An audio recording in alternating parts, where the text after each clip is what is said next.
So AMC's Freak Show premiered just a little over 10 years ago. It premiered on February 14th, Valentine's Day 2013, and we came up, we're now past the 10-year anniversary since its premiere. Now, if you've never heard of this show was on AMC, but it was pretty short-lived. It only lasted about 2 seasons, but it was about Todd Ray and most of his family running the Venice Beach Freak Show. And if you've heard of a freak show, or at least the sideshow, it's usually the stuff before the big show. And these are full of people who basically do some really bizarre things, and some of it, there's not really a whole lot of magic involved, at least in this show, at least the Venice Beach Freak Show. A lot of the stuff that is involved is real things that people are doing, like sword swallowing, fire eating, and like people just do some strange stuff. And this show puts that up at the forefront. And it now being over 10 years since it premiered, I just wanted to talk about this show and how much I really enjoyed this show. And I would have loved seeing this show continue, but I don't think a whole lot of people tuned into this show, because when this show was first initially on, it was during the height and like the massive popularity of when The Walking Dead was still going. And I think it was in the second season of Walking Dead when Freak Show premiered. And now this did usually premiere after The Walking Dead. Like, it's Sunday night slot and run. It would usually go like Walking Dead, and then they did Talking Dead, the after show after each Walking Dead episode. Then they'd rerun the Walking Dead episode, and then I believe it would then be Freak Show that would come on. So it came on fairly late at night, and as the show went on further and further, I remember watching it like in its time that it would come on. There would be times that it wasn't coming on till 12:30 at night, 1 o'clock in the morning. And so they kind of sidelined it, and they're talking about a show about the sideshow business. But yeah, it kind of was unfairly pushed aside. And I mean, this show, I just really enjoyed it. There's a lot of kooky characters, and while it is a reality show, it really does show all these like interesting stunts and just all these interesting people who have some cool stories behind why, they perform and why, they're considered a freak. And, people always give them weird looks. And it's like, well, if you perform for a freak show, it's like you usually have some interesting, characteristic about you, whether you're like missing an eye or, you were born without legs. And it puts that at the forefront, and these people are basically like, you know what, I'm going to take this disability I have and, make the best of it. And I really like that about this show. And, you could mark this up as being like typical reality TV show trash. The stunts that a lot of the performers do is what keeps you, hooked to this show. And that's something I really like about this show. I will say there are kind of a little bit of differences between season 1 and season 2. On the obvious end, season 1 is only 8 episodes, and that's usually the case with the first season of a TV show. Is you don't really order a whole lot of episodes. It's usually just its trial run to see if people really like it. And, so it was renewed for a second season, and season 2 was 16 episodes. And I would say just overall, like, I enjoy parts of season 1 a lot more. It usually, like, there is drama in the show, but it's not like, all right, we have to ham it up really for people to stay interested. Because at least in my personal opinion, it's like, if you have a bunch of people who have these unique qualities and they're showing it off to the world, like, I don't need the unnecessary drama to a show. And season 2, it seems like there's a lot more of that. And I don't know whether the show was scripted at times or not, but, shows like this, you can basically make fun of it or pick it apart in any regards. But, I just love the show based on, the characters and the, performers. And, most of it is run by the Ray family. You have Todd Ray, who pretty much P.T. Barnum was like his idol, and he always wanted to run a freak show or a sideshow business. And he even says that at the beginning of this show, he was like, I was in the music business for a long time, and, I had won multiple Grammys. I was really successful, but at the end of the day, I just wasn't happy with what I was doing. And like, when it shows him in, running this Venice Beach Freak Show, you can tell he's really doing what he loves, even if it isn't making the best money. Because I believe they charge only like $5 for people admission to see a show, and they do several shows a day. But you can tell that Todd seems genuinely happy doing his thing, and he loves being like a hype man for all the other performers. And, there's nothing wrong with that. I feel like I would have fun being an announcer or like a hype man for certain things. It's like, if you're watching this channel, obviously I'm talking a lot. So what's wrong with that? I mean, I am introverted at heart, but, running this channel and talking about things I like, I will just word vomit things all day.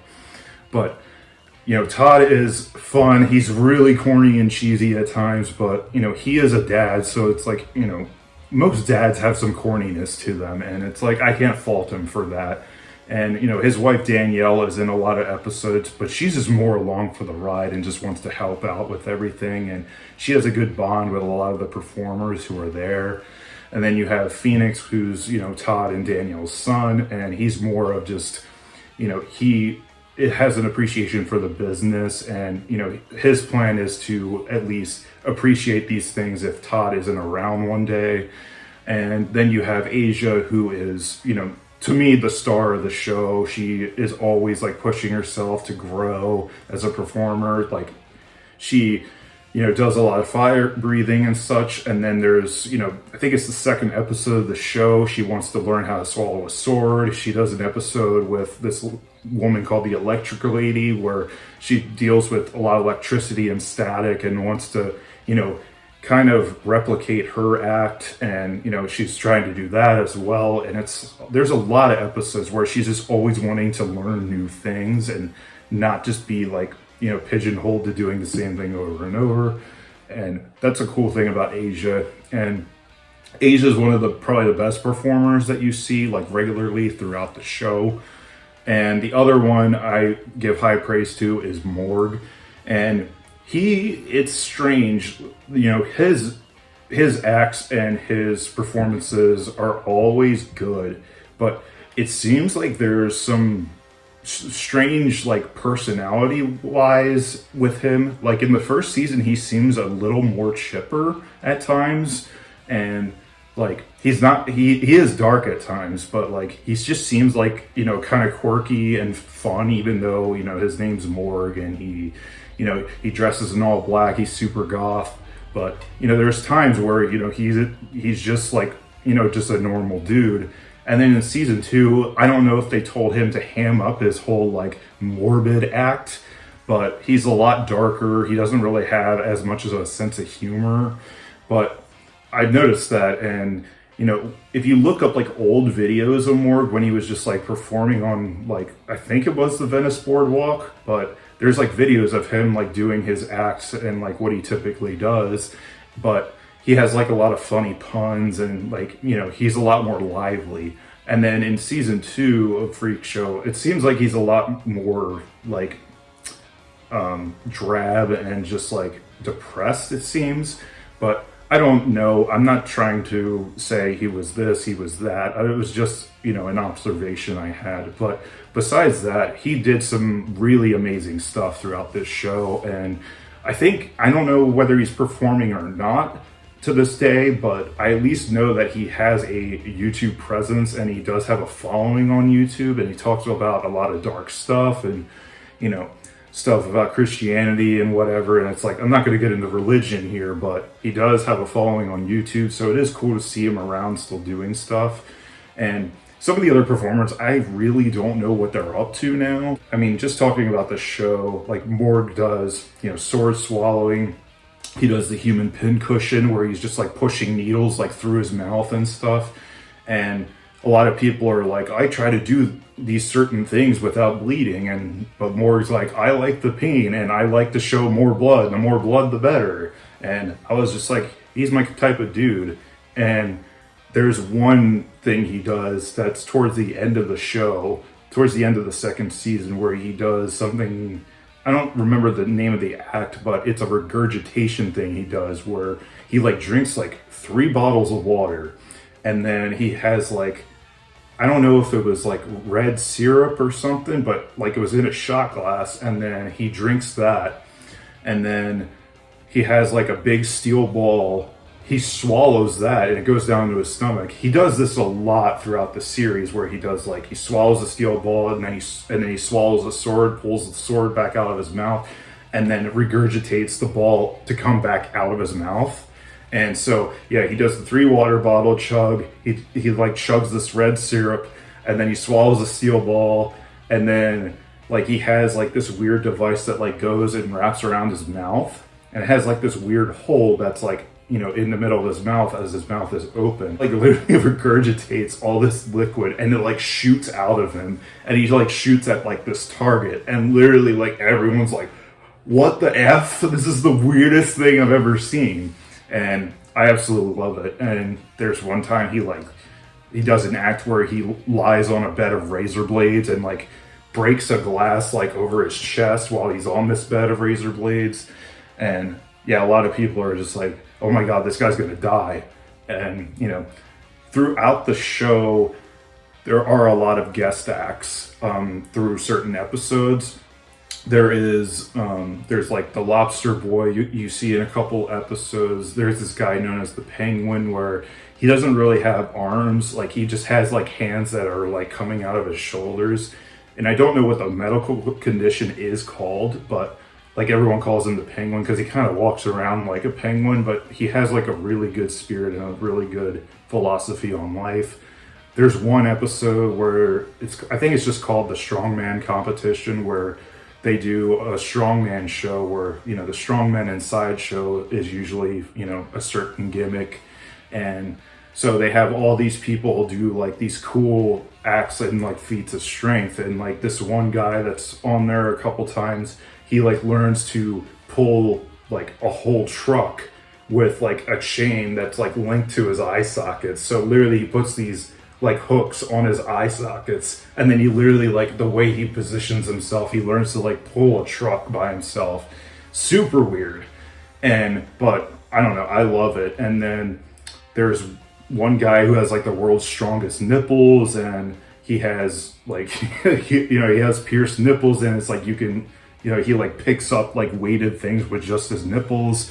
And there was one dude I remember, I like his story a lot, but he pretty much had some sort of tumor like in his face, and like I think it was like in part of his brain, but like they had to remove one of his eyes, and he was missing like half his teeth. So he wears fake teeth, and then he just has like a glass eye. And he like shares his story like at one of the shows, and he's like, I just, I'm really grateful to still be alive, and I'm thankful for every day that I have. And I basically have become like a human jack-o'-lantern. So like he removes his mouthpiece, he removes his glass eye, and he puts like this purple light like right in his eye socket, and he's like, I just like to shine my light upon the world. And I was like, that's super cool. And like that's a good attitude to have as far as something terrible like that happening to you. But it's amazing. It's a lot of, I just have high praise for a lot of these performers, and I've always liked like weird stuff like that. And I mean, it's just a nice show of just a celebration of being different, and people who have these abnormalities and like are making the best of it. And obviously these type of people, they're going to get weird looks or disgusted looks from people like all the time. But and I'm sure they have their struggles with that, but they usually just, they make the best of it, and they make an act out of it. And, some of the other regular characters you have Creature, who is the most like tattooed guy, and he's like the most body modified person like maybe in America. I'm not too sure, but he's tattooed like all over his body. He has like tons of piercings all over his face that like pretty sure if you took all his piercings out, you'd be like, who is that guy? But he's mostly a regular on the show. There are two people who were in the first season a good bit, and then they kind of disappeared and weren't really in the second season. And I believe one guy is named Morgu the Mystic, and then one lady known as the Indestructible Woman. And yeah, they were in the first season a lot, and they did a lot of really cool stunts, and especially the Indestructible Woman. Like, she would basically just eat light bulbs and not bleed, nothing wrong. And so I thought that was super cool. But yeah, they kind of just disappeared in the second season. And another one of the regulars is George Bell, who is known as, the tallest man in America. I believe he's 7'8". And I like him a lot. Obviously, I can relate to him. I'm not nearly as tall, obviously, but I'm 6'6", and literally everywhere I go, people have to mention my height to me. And so I can only imagine him having to deal with it. It's like, 100 times worse, basically.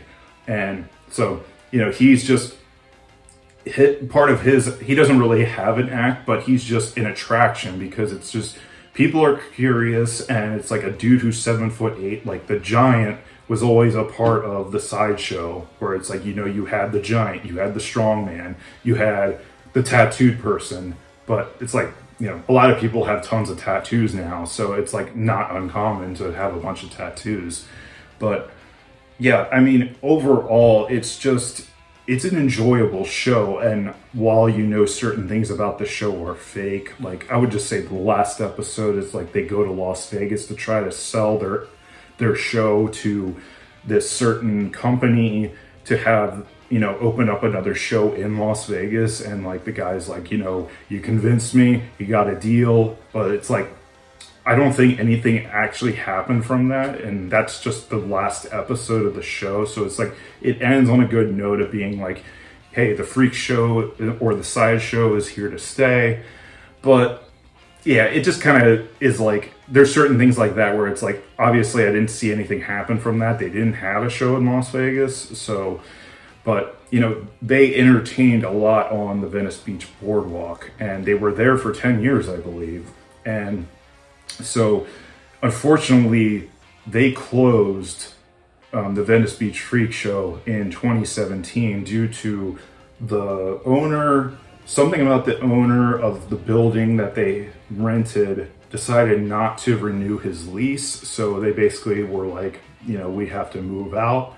And I don't know if it's one of those things where it's like, they decided to just move to another location, but I don't know exactly what happened with all of that in detail, because in a way it's like, yeah, you just move to another location and just open up there. But it's like, in a way, the boardwalk really is one of the best locations to do like a show for people and attract people to your show outside.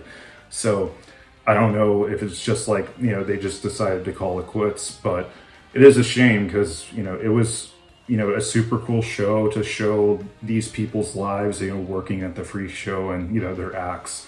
But yeah, I would just say if you enjoy like the macabre, the strange, the unusual, this is definitely a show for you. It's an easy watch. You can like burn right through all these episodes like no problem. And, if you don't care about all the, the people's lives and everything, just seeing some of the acts are really, really cool. And I would have loved to go there, in real life, but, unfortunately 2017 they closed. And, the show ran from 2013 to, I believe, June of 2014. And so it was kind of unfairly just like kind of thrown on the back burner. Like, not a lot of people really watched it. If you didn't watch it right away, you were like, what happened to that one show?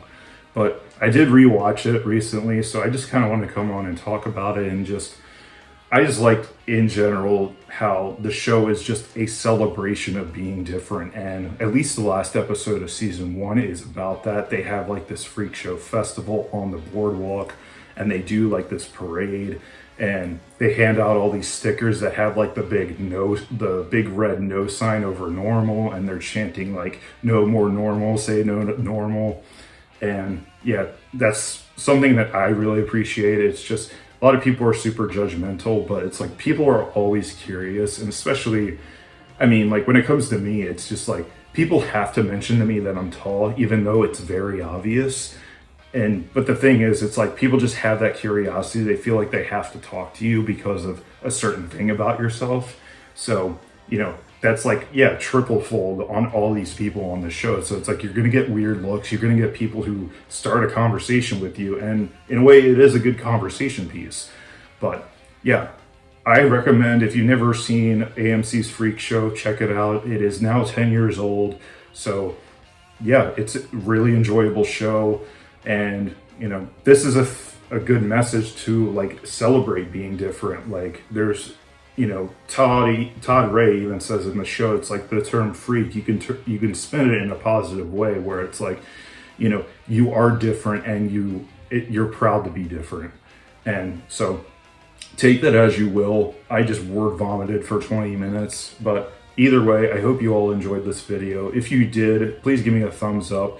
I give this show high praise for just its celebration of different people and just doing very unique things.